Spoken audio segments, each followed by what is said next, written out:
देवनगर एक छोटा सा गांव था जो अपनी शांति और प्राचीन मंदिरों के लिए प्रसिद्ध था। लेकिन इस गांव में एक ऐसा रहस्य छुपा था जिसके बारे में लोग केवल फुसफुसाहट में ही बात करते थे।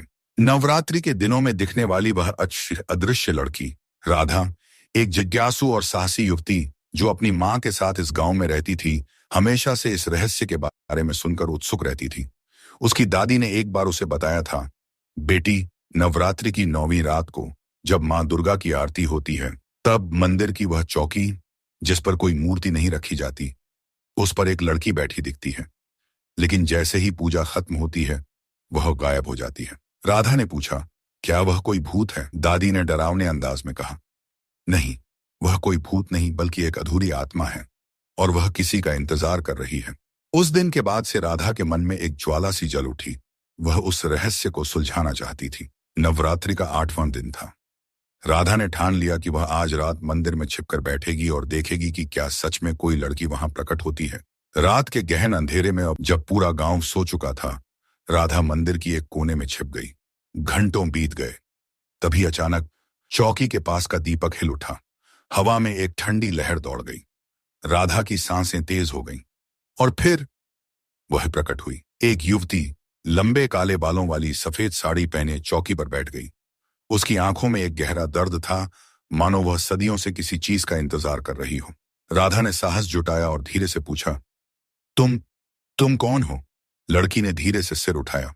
उसकी आवाज फीकी और दूर से आ रही थी। मैं अंजलि हूं और मैं 100 साल से इस चौकी पर फंसी हुई हूं। राधा की सांसें तेज हो गईं। चौकी पर बैठी उस रहस्यमयी लड़की अंजलि की आंखों में एक ऐसा दर्द था जो सदियों पुराना लगता था। हवा में एक अजीब सी सन्नाटा छा गया, मानो समय ने अपनी गति रोक दी हो। तुम सच में यहां 100 साल से हो? राधा ने धीरे से पूछा, अपने डर पर काबू पाते हुए। अंजलि ने धीमी सी मुस्कान दिखाई। हाँ और नहीं, समय मेरे लिए अब कोई मायने नहीं रखता। मैं तो बस इंतजार कर रही हूं। किसका इंतजार? अंजलि ने आंखें बंद की, जैसे कोई पुरानी याद ताजा कर रही हो। फिर उसने अपनी कहानी शुरू की। मैं 1920 में इसी गांव में पैदा हुई थी, अंजलि ने कहा। मेरे पिता यहाँ के सबसे बड़े जमींदार थे। हमारे पास धन, जमीन, इज्जत सब कुछ था। लेकिन मेरी जिंदगी तब बदल गई जब मैंने विक्रम से प्यार कर लिया। विक्रम गांव के एक गरीब किसान का बेटा था, लेकिन उसकी आंखों में सपने थे। वह चेहरा है अंजलि से गुपचुप मिलता था, रातों को गांव के बाहर बने पुराने बरगद के पेड़ के नीचे। हमने सोचा था कि एक दिन सब कुछ ठीक हो जाएगा। अंजलि की आवाज कांपी। लेकिन मेरे पिता को पता चल गया। एक रात जब अंजलि और विक्रम मिले हुए थे, अंजलि के पिता अपने लठैतों के साथ वहां आ पहुंचे। विक्रम ने मुझे छुपाने की कोशिश की, लेकिन अंजलि की आंखों से आंसू बह निकले। उन्होंने उसे मेरे सामने मार डाला। उसकी आखिरी सांस तक वह मेरी ओर देखता रहा।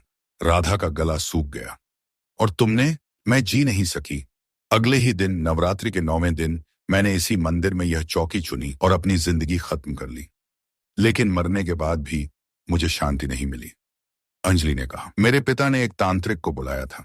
उसने विक्रम की आत्मा को इस गांव में ही बांध दिया ताकि हम कभी ना मिल सकें। मैं सिर्फ नवरात्रि के दिनों में ही प्रकट हो पाती हूँ, जब देवी की शक्तियां सबसे ज्यादा होती हैं। राधा ने पूछा, तो तुम्हें मुक्ति कैसे मिलेगी? अंजलि ने उदास होकर कहा, अगर कोई जीवित व्यक्ति विक्रम की आत्मा को इस मंदिर में ले आए और उस शाप को तोड़ दे जो हमें अलग करता है। राधा ने ठान लिया, मैं तुम्हारी मदद करूंगी। बताओ, विक्रम कहाँ मिलेगा? अंजलि ने धीरे से कहा, गांव के पुराने कुएं के पास, जहां उसका खून बहा था। वह अब भी वहीं है। और फिर जैसे ही पूजा की घंटी बजी, अंजलि धीरे धीरे गायब होने लगी। कल रात मिलते हैं, उसने कहा और हवा में विलीन हो गई। राधा अकेली खड़ी थी, लेकिन उसके मन में एक जुनून सा भर गया था। उसे इस रहस्य को सुलझाना था। नवरात्रि का 8वां दिन समाप्त हो चुका था। गांव के लोग अपने घरों में सो रहे थे, लेकिन राधा की आंखों में नींद नहीं थी। अंजलि की कहानी ने उसे झकझोर दिया था। उसने ठान लिया, आज रात ही वह विक्रम की आत्मा को ढूंढ कर लाएगी। चांदनी रात में राधा ने एक लालटेन जलाई और गांव के बाहर स्थित पुराने कुएं की ओर चल पड़ी। वह कुआं सालों से उपेक्षित पड़ा था। लोग कहते थे कि यहाँ किसी की आत्मा भटकती है, इसलिए कोई इसके पास नहीं जाता। जैसे ही राधा कुएं के पास पहुंची, उसके रोंगटे खड़े हो गए। हवा में एक अजीब सी सरसराहट थी, मानो कोई धीमे से सिसक रहा हो। विक्रम, राधा ने आवाज लगाई। कोई जवाब नहीं। तभी अचानक, अंजलि, क्या तुम आ गई? एक धुंधली सी आकृति कुएं के पीछे से उभरी। वह एक युवक की छाया थी, लंबा, दुबला, पतला, आंखों में एक उदासी। वह विक्रम था। विक्रम की आवाज कांप रही थी। मैं यहाँ उसी रात से फंसा हुआ हूं जब उन्होंने मुझे मार डाला। मेरी आत्मा को इस कुएं से बांध दिया गया है।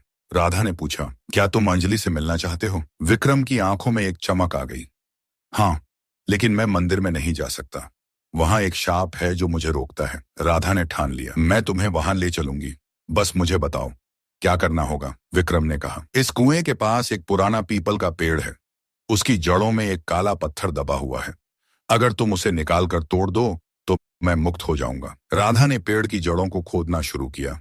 कुछ ही देर में उसे एक काला चमकदार पत्थर मिला जिस पर अजीब निशान बने हुए थे। यही है, विक्रम ने कहा। राधा ने एक बड़े पत्थर से उस पर वार किया। पत्थर चटका और दो टुकड़ों में बांट गया। तभी एक जोरदार हवा का झोंका आया और विक्रम की छाया अचानक स्पष्ट हो गई। धन्यवाद राधा, विक्रम ने कहा। अब मैं तुम्हारे साथ चल सकता हूँ। राधा और विक्रम की छाया मंदिर की ओर बढ़ने लगे। रास्ते में राधा ने पूछा, क्या तुम अंजलि से मिलकर सच में शांति पा जाओगे? विक्रम ने मुस्कुराते हुए कहा, हाँ, और तुम्हारे इस साहस के लिए तुम्हें हमेशा याद किया जाएगा। जैसे ही वे मंदिर के द्वार पर पहुंचे, अंदर से घंटियों की आवाज आई, मानो देवी स्वयं उनका स्वागत कर रही हूं। नवरात्रि की 9वीं रात। मंदिर में देवी की आरती का समय था, लेकिन आज सब कुछ अलग था। मंदिर के घंटे अपने आप बज उठे।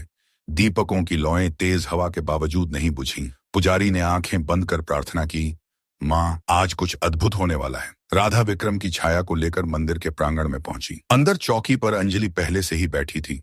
उसकी आंखें द्वार की ओर टिकी हुई। जैसे ही विक्रम ने मंदिर में प्रवेश किया, अंजलि की आंखों में आंसू आ गए। विक्रम, सच में तुम? हाँ प्रिय, मैं आ गया हूँ। विक्रम की आवाज में सालों का दर्द और प्यार एक साथ घुल गया।